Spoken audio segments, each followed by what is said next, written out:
¿Qué tal? Mi nombre es Andrés Iván Pérez Hernández. El día de hoy vamos a reproducir la práctica número 4 de Laboratorio de Ingeniería Electrónica impartido por el ingeniero Edgar Alberto Pérez Castillo, Brigada 611. Eh, la práctica 4 lleva por nombre circuito sujetador, entonces voy a pasar a compartir la pantalla para ver el simulador.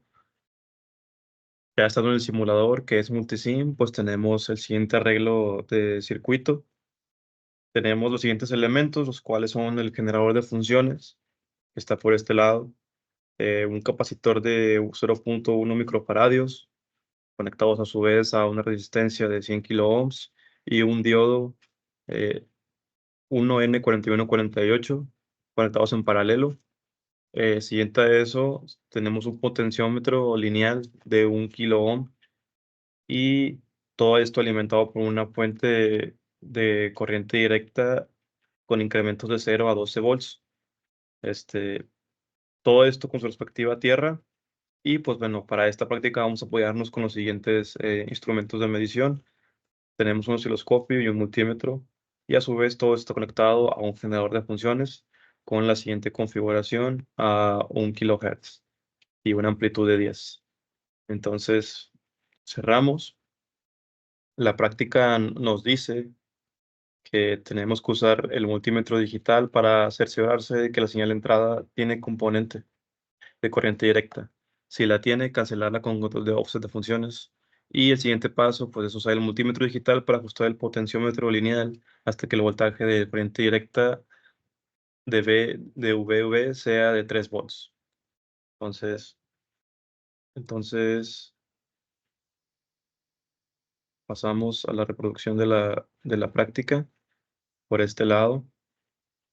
Tenemos que el potenciómetro lineal lo tenemos configurado a 0%. Vamos a modificar toda esta variación lineal para que el multímetro nos arroje una marca de 3 volts, ¿no? Como nos recomienda la práctica. Entonces, estamos en cero, vamos a pasar a reproducir. Aquí nos marca 1.2 microvolts. Vamos a subir el potenciómetro. 5, no, todavía no. Y nos acercamos poco a poco. Y finalmente tenemos que el 25% del potenciómetro lineal nos da el marcaje que buscamos, que es 3 volts. Ok, detenemos la simulación y ahora pasamos a ver el comportamiento del osciloscopio. El osciloscopio tenemos esta configuración con los canales, el canal A a una escala de 10 volts y el canal B también a una escala de 10 volts, todo conectado a corriente directa. Y con esta configuración de posición en el eje X. Tenemos que en el osciloscopio tenemos el canal A positivo conectado a la entrada del capacitor de 0.1 microfaradios. El negativo lo tenemos conectado precisamente al negativo del canal B que conecta con el potenciómetro lineal y el positivo del canal B está conectado al enlazamiento del diodo. Entonces, pasamos a simular, le damos play, ¿no?